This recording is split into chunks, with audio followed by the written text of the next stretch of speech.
Good morning students. In the last class we learned about the measurement of mass and capacity.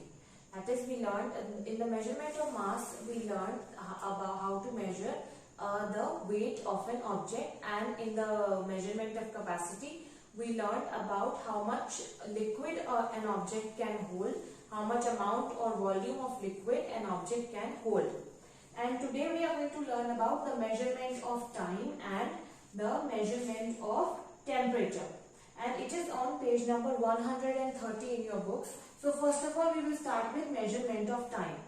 Now time is something that we use every day. We see time every day. Even when we get up in the morning, we first of all see the time, and then we get up in the morning with our alarm clock, and the alarm clock has a set time. So in our daily routine we use time, and time is very necessary and very important for us.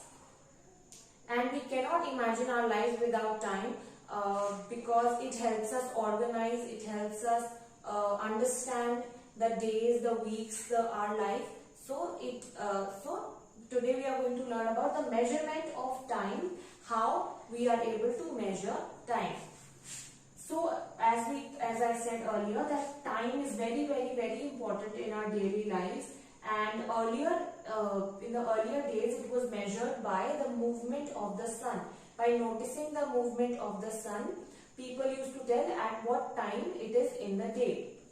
For example, if you have seen Jantar Mantar, it is in many places in India, and Jantar Mantar was mainly built so that the people were able to tell the time according to the movement of sun and the shadow that fell on the building. So in earlier days, in earlier times, the movement of the sun was used to tell the time of the day, what time of the day it was. But nowadays we have clocks, we have watches, we even have calendar to tell time. With the help of calendar we can tell what day it is, which week we are going on, or which month it is, or which year we are into. So that is what calendar helps us to read. And clocks and watches, they help us to read the how many hours are there, how many minutes are left, how many seconds are there, milliseconds. So all these things are time related. And also very important thing, that one day is equal to 24 hours, which means that there are 24 minutes, 24 hours in one day. So one day is made up of 24 hours. And here in your book on page number 130, this diagram is given.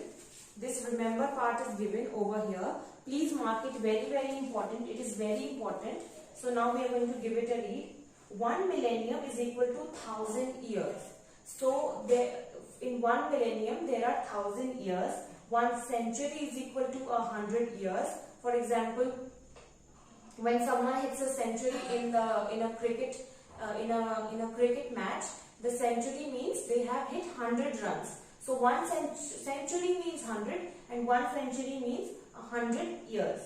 1 decade means 10 years. 1 year is equal to 365 days, because in 1 year there is usually 365 days. But in a leap year we have one more day, that is 366 days. We have already learned about the year and the leap year in class 2nd in maths in the chapter of time. So 1 year is equal to 365 days, and 1 leap year is equal to 366 days. 1 day has 24 hours, 1 hour has 60 minutes, and 1 minute has 60 seconds. So this table is very important. It will help you further on in your life. So please learn this very thoroughly. Okay, so now we have learned how we can measure time, how we are able to measure time. Now we are going to learn about the measurement of temperature. But first of all, what is temperature? Temperature tells us about how cold or how hot a thing is, something is, or a body or an object. So that is known as temperature. So temperature tells us about how cold or how hot a body is.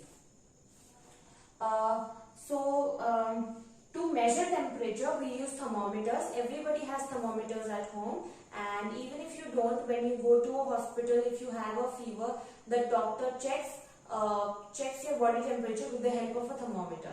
Earlier usually in earlier days a few years back we used to have thermometers which had mercury in them, but nowadays we also have digital thermometers. So thermometers are used to measure the temperature of a body, and it is a device again that measures the temperature of a body, and it tells us how hot or how cold a body is. Now temperature is measured in usually in two ways, that is in degrees Celsius, that is written as this is degree, small zero like structure, it is known as degree, and C, capital C, Celsius. For example, 100 degrees Celsius, like that. And degree Fahrenheit. Degree Fahrenheit is written as like this degree sign. This is known as the degree sign. This is known as the degree sign, and degree Fahrenheit. So so the temperature is measured in two ways, that is in degrees Celsius and degree Fahrenheit. So this is measurement of temperature, and here again a remember box is given. It says that the normal body temperature is a human being is 36 degrees Celsius or 98.6 degree Fahrenheit.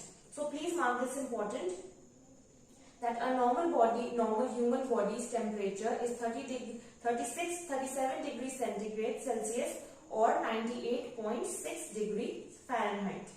Now, if the body temperature of a person is above 98.6 degree Fahrenheit, it is said to be a fever. So, you have a fever only when you have a temperature that is above 98.6 degree Fahrenheit. So, these are the two topics for today. We have completed our chapter. Here on page number 132, this question is given, that is track your process. Please be sure to do this on your own, but in order to be able to do this, first you have to read the chapter, give a read to all the topics that we have done so far, and do this question. Now that is all. Thank you and have a nice day.